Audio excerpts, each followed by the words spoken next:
তিরমিজি শরীফের 2396 নং হাদিস। এই হাদিসের বর্ণনাকারী সাহাবীর নাম হলো হযরত আনাস ইবনে মালিক রাদিয়াল্লাহু তাআলা আনহু।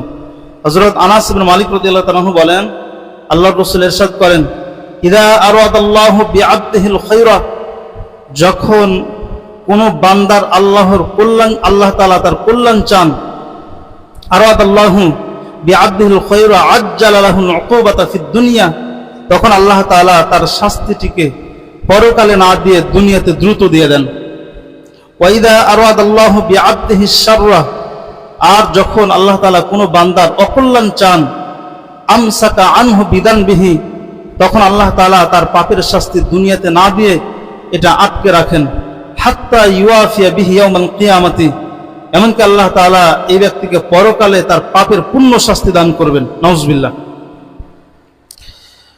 তো এই হাদিস দ্বারা প্রমাণিত হয় যে আল্লাহ তাআলা বান্দাকে বালা মুসিবত দিয়া যে শাস্তিটা দেন, এটা এই জন্যই দেন যাতে করে সে পরকালে তার পাপের শাস্তি না পান। বালা মুসিবত দেওয়ার 4 নং কারণ হলো আল্লাহ তাআলা তার বান্দাদেরকে বালা মুসিবত দিয়া বান্দার পাপ মোচন করেন। প্রমাণ কি? প্রমাণ একাধিক। 1 নং প্রমাণ হলো বুখারী শরীফের 5642 নং হাদিস। হাদিসের বর্ণনাকারী সাহাবীর নাম হলো হযরত আবু হুরায়রা রাদিয়াল্লাহু তাআলা আনহু।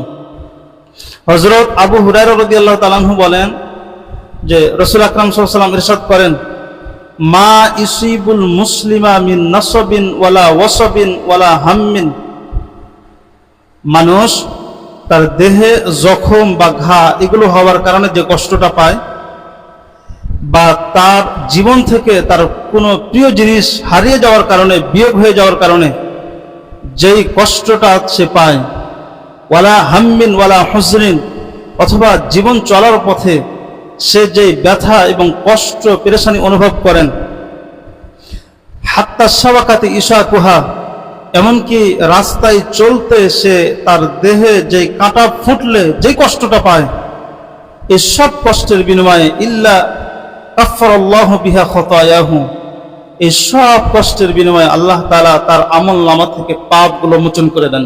সুবহানাল্লাহ। 2 নং প্রমাণ হলো বুখারী শরীফের 5660 নং হাদিস। এই হাদিসের বর্ণনাকারী সাহাবীর নাম হলো হযরত আব্দুল্লাহ ইবনে মাসউদ রাদিয়াল্লাহু তাআলা আনহু। হযরত আব্দুল্লাহ ইবনে মাসউদ বলেন যে দাখালতু আলা রাসূলিল্লাহি সাল্লাল্লাহু আলাইহি ওয়াসাল্লাম, আমি একদিন রাসূল আকরাম সাল্লাল্লাহু আলাইহি ওয়াসাল্লামের নিকটে প্রবেশ করলাম। ওয়া হুয়া ইউআকু ওয়াকান শাদীদা, তো রাসূলের কাছে গিয়ে দেখি যে রাসূল প্রচন্ড জ্বরে আক্রান্ত। ফামাসিসতুহু বিয়াদি, তো আমি আমার হাত দ্বারা রাসূলের দেহ মুবারকটা স্পর্শ করলাম, মুছলাম। তো ফাকুলতু ইয়া রাসূলুল্লাহ, আমি রাসূলের দেহে হাত দেওয়ার পর আমি রাসূলকে বললাম, হে আল্লাহর রাসূল, ইন্নাকা লাতুআকু ওয়াকান শাদীদা, আপনি তো কঠিন জ্বরে আক্রান্ত, আপনার জ্বরে তো গা পুড়ে যাচ্ছে। ফাকাল রাসূলুল্লাহ সাল্লাল্লাহু আলাইহি ওয়াসাল্লাম আজাল, আল্লাহ রাসূল বলেন, হ্যাঁ আমার দেহে প্রচুর জ্বর। ইন্নী উআকু কামা ইউআকু রাজুলানি মিনকুম, আমার দেহের জ্বর তোমরা যারা সাধারণ মানুষ আছো তোমাদের 2 জনের সমান। তো ফাকুলতু, হযরত আব্দুল্লাহ ইবনে মাসউদ রাদিয়াল্লাহু আনহু বলেন যে আমি জিজ্ঞেস করলাম, যালিকা আন্নারাকা আজরাইনি, আমাদের 2 জনের সমান আপনাকে জ্বর কেন দেওয়া হয়? প্রতিদানও কি 2 জনের সমান? ফাকাল রাসূলুল্লাহ সাল্লাল্লাহু আলাইহি ওয়াসাল্লাম, তারা রাসূল বলেন যে আজাল, হ্যাঁ আমার প্রতিদানও তোমাদের চাইতে ডবল। সুম্মা ক্বালা, এরপর আল্লাহ রাসূল বলেন, মা মিন মুসলিমিন ইসিবুহু আযাম মিন মারাদিন ফামা সিওয়াহু, যখন কোনো মুসলমানের উপর অসুস্থতা হোক বা অন্য যে কোনো বিপদ হোক মুসলমানকে স্পর্শ করে, ইল্লা হাত্তাল্লাহু লাহু সাইয়্যাতিহি, তখন আল্লাহ তাআলা তার দেহ থেকে পাপগুলোকে ঝরিয়ে দেন। কামা তাহুত্তু শাজারাতু ওয়ারাকাহা, যেভাবে গাছ থেকে মরা পাতা বাতাস হলে ঝরে পড়ে, ঠিক তেমনি ভাবে জ্বর বা যে কোনো ধরনের বিপদ আসলে ওই মানুষের আমলনামা থেকে পাপগুলো ঝরতে থাকে। সুবহানাল্লাহ। 3 নং প্রমাণ, কিতাবের নাম হলো মুসলিম শরীফ, হাদিস সংখ্যা হলো 2575 নং হাদিস। হাদিসের বর্ণনাকারী সাহাবীর নাম হলো হযরত জাবির ইবনে আব্দুল্লাহ রাদিয়াল্লাহু তাআলা। হযরত জাবির ইবনে আব্দুল্লাহ রাদিয়াল্লাহু তাআলা বলেন যে ইন্না রাসূলুল্লাহ সাল্লাল্লাহু আলাইহি ওয়াসাল্লাম দাখালা আলা উম্মি সাইবি আও ক্বালা ইয়া উম্মুল মুসাইয়্যিব, যে রাসূল একদিন রাসূলের সাহাবিয়া উম্মু সাইব কিংবা উম্মুল মুসাইয়্যিবের নিকটে প্রবেশ করলেন। ফাকালা, প্রবেশ করে আল্লাহ রাসূল বলেন, মালাকি ইয়া উম্মাস সাইবি আও ক্বালা ইয়া উম্মুল মুসাইয়্যিব, হে উম্মু সাইব কিংবা হে উম্মুল মুসাইয়্যিব, তোমার কি হয়েছে? তুজাফজাফিনা, তুমি তো কাঁপতেছো, এরকম কাঁপাকাঁপি কেন করছো? ক্বালাতিল হুম্মা, হযরত উম্মু সাইব বলেন যে আল্লাহর রাসূল, জ্বরের কারণে আমি কাঁপতেছি। আমরা যখন জ্বর হয়, কেউ জ্বরের কারণে শরীর কাঁপে না, ঠান্ডার কারণে, তোর খুব কাঁপতেছে। তুমি বলে আমি জ্বরের কারণে কাঁপতেছি। তো লা বারাকাল্লাহু ফিহা, আল্লাহর রাসূলের ওই সাহাবিয়া উত্তর দেওয়ার পরে বলতেছে, আল্লাহ তাআলা জ্বরের অমঙ্গল করুক, কেন জ্বর আমাকে স্পর্শ করলো?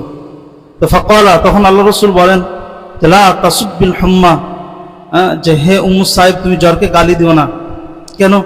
ফাইন্নাহা তুযহিবু খতায়া বানি আদমা কামা ইযহিবুল কিরুল খবাথাল হাদিদি, কেননা যে জ্বর মানুষদের পাপগুলোকে শেষ করে দেয়, যেভাবে কামারের ভাটা লোহার মরিচিকা দূর করে দেয়। অর্থাৎ কামারের ভাটায় লোহা যখন পোড়ানো হয়, সেই লোহার গায়ে যে মরিচিকাগুলো থাকে সেগুলো যেভাবে পোড়ানোর কারণে দূর হয়ে লোহাটা চকচকে হয়, ঠিক তেমনিভাবে কোনো মানুষের দেহে যখন জ্বর আসে অথবা কোনো বিপদ আপদ আসে, তখন ওই সময় আল্লাহ তাআলা এই জ্বরের মাধ্যমে তার গুনাহ নামক এই মরিচিকাগুলোকে দূর করে তার আমল নামাকে ঝকঝকে চকচকে করে। সুবহানাল্লাহ।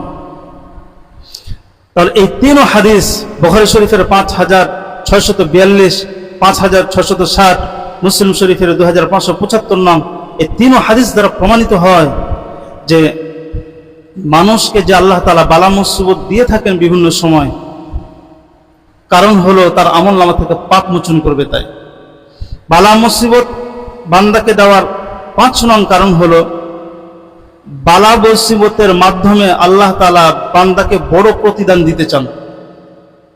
বালা মুসিবত দেওয়ার পরে আল্লাহ তাআলা ওটার বিনিময়ে বান্দাকে বড় একটা প্রতিদান দেন, হয় দুনিয়াতে দিবেন অথবা পরকালে দিবেন। এটার প্রমাণ কি? প্রমাণ হলো তিরমিজি শরীফের 2396 নং হাদিস। এই হাদিসের বর্ণনাকারী সাহাবীর নাম হলো হযরত আনাস ইবনে মালিক রাদিয়াল্লাহু তাআলা আনহু। হযরত আনাস ইবনে মালিক বলেন, আল্লাহ রাসূল ইরশাদ করেন, ইন্না উজমাল জাযা মা উজমিল বালা, নিশ্চয়ই বড় প্রতিদান নিহিত আছে বড় কষ্টের সাথে। অর্থাৎ আল্লাহ তাআলা যখন কাউকে বড় বিপদ দেয়, যার যত বড় বিপদ হবে আল্লাহ তাআলা তার জন্য তত বড় পুরস্কার এবং প্রতিদান রেখে দিয়েছেন। ওয়া ইন্নাল্লাহা তাআলা ইদা আহাব্বা কওমান, আর আল্লাহ তাআলা যখন কোনো জাতি গোষ্ঠীকে ভালোবাসতে লাগেন, ইবতালাহুম, তখন আল্লাহ তাআলা তাকে বিপদ দেওয়া শুরু করেন, তাদেরকে বিপদ দিতে থাকেন। ফামান রাদিয়া ফালাহুর রিদা, এই বিপদে যে সমস্ত বান্দারা সন্তুষ্ট থাকে এবং আল্লাহর শুকরিয়া আদায় করে, আল্লাহ তাআলা তার উপর সন্তুষ্ট হয়ে যান এবং তাকে বড় প্রতিদান দেন।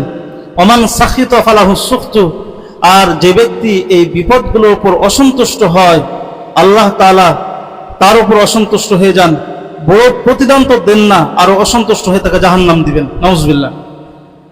তাহলে এই হাদিস দ্বারা প্রমাণিত হয় আল্লাহ তাআলা বিপদ দেন শুধুমাত্র বান্দাকে বড় বড় প্রতিদান দেওয়ার জন্য। বান্দাকে আল্লাহ তাআলা যে বিপদ আপদ দিয়ে থাকেন, তার 6 নং কারণ হলো আল্লাহ তাআলা ওই বান্দার মর্যাদা বৃদ্ধি করেন। বিপদ দেন, বিপদ দিয়া বান্দাকে আল্লাহ তাআলা মর্যাদা দেন। আল্লাহ তাআলার নিজাম এমন, কর্ম হবে, ফল ভালো হবে। বান্দার মধ্যে কর্ম পাওয়া যায় না, কিন্তু আল্লাহ তাআলা চায় যে আমি আমার এই বান্দাটাকে ভালো কিছু একটা দিই, মর্যাদা দিই। তো কর্ম তৈরি করে আগে, কিভাবে?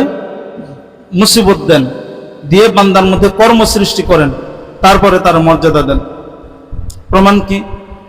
প্রমাণ হলো আবু দাউদ শরীফের 3090 নং হাদিস। হাদিসের বর্ণনাকারী সাহাবীর নাম হলো হযরত লাজলাজ ইবনে হাকিম সুলামি রাদিয়াল্লাহু তাআলা আনহু। হযরত লাজলাজ ইবনে হাকিম সুলামি রাদিয়াল্লাহু তাআলা আনহু বলেন, আল্লাহর রাসূল ইরশাদ করেন, ইন্নাল আবদা ইযা সাবাকাত লাহু মিনাল্লাহি মানজিলাতুন, আল্লাহ তাআলার পক্ষ থেকে কোনো বান্দার জন্য কোনো মর্যাদা নির্ধারণ হয়, ফালাম ইয়াবলুগহা বিআমালিহি, অতঃপর সেই বান্দা তার আমল দিয়া ওই মর্যাদায় পৌঁছতে না পারে, ইবতালাহুল্লাহু ফি জাসাদিহি, তখন আল্লাহ তাআলা ওই বান্দাকে বিপদ দিতে থাকেন। তো বিপদ দেওয়ার কয়েকটা তরিকা আছে। হয় বিপদটা তার দেহে দিবেন, অর্থাৎ ওই বান্দা সরাসরি অসুস্থ হবে, হয়তোবা তার একটা হাত ভাঙবে, অথবা তো তার একটা পা ভাঙবে, অথবা তো তার চোখ কানা হয়ে যাবে, অথবা তো তার দেহে বড় একটা রোগ দেখা দিবে। এটাও যদি তার দেহে দিল না, দ্বিতীয় নম্বর তরিকা, আউফি মালিহি, তার মালের মধ্যে আল্লাহ তাআলা বিপদ দিবেন। কেমন? সে একটা বড় ব্যবসা করত, সে ব্যবসাতে বড় ধরনের লস খেয়ে যাবে। সে দোকানে অনেক মাল রেখেছে, দোকান থেকে মাল চুরি হয়ে যাবে। সে দোকানে মাল রেখেছে, ইঁদুর এসে দোকানের মাল খেয়ে ফেললো, অথবা যে কোনো ভাবে হোক মাল পচে গেল বা যে কোনো বিপদ আসলো, এটা হবে। 3 নং তরিকা হলো বিপদ দেওয়ার, আউফি ওয়ালাদিহি, কিংবা আল্লাহ তাআলা তার সন্তানের দেহে বিপদ দিবে। সন্তান অসুস্থ, যে কোনো ধরনের অসুস্থতা হতে পারে, জ্বর হইতে পারে, অথবা তো রোড অ্যাক্সিডেন্টে তার কোনো হাত পা ভেঙে যেতে পারে, অথবা আরো যে কোনো ধরনের বিপদ হইতে পারে। আল্লাহ তাআলা ওই বান্দাকে এই 3 তরিকার যে কোনো এক তরিকা দিয়ে তাকে বিপদে রাখবে। রাখার পরে সুম্মা সাব্বারাহু আলা যালিকা, অথবা আল্লাহ তাআলা তাকে ওই বিপদগুলোর উপর ধৈর্য ধারণ করার তৌফিক দান করবেন। হাত্তা ইউবাল্লিগাহুল মানজিলাতাল্লাযী সাবাকাত লাহু মিনাল্লাহি তাআলা, অতঃপর আল্লাহ তাআলা বান্দাকে নির্ধারিত মর্যাদায় পৌঁছে দিবেন। সুবহানাল্লাহ।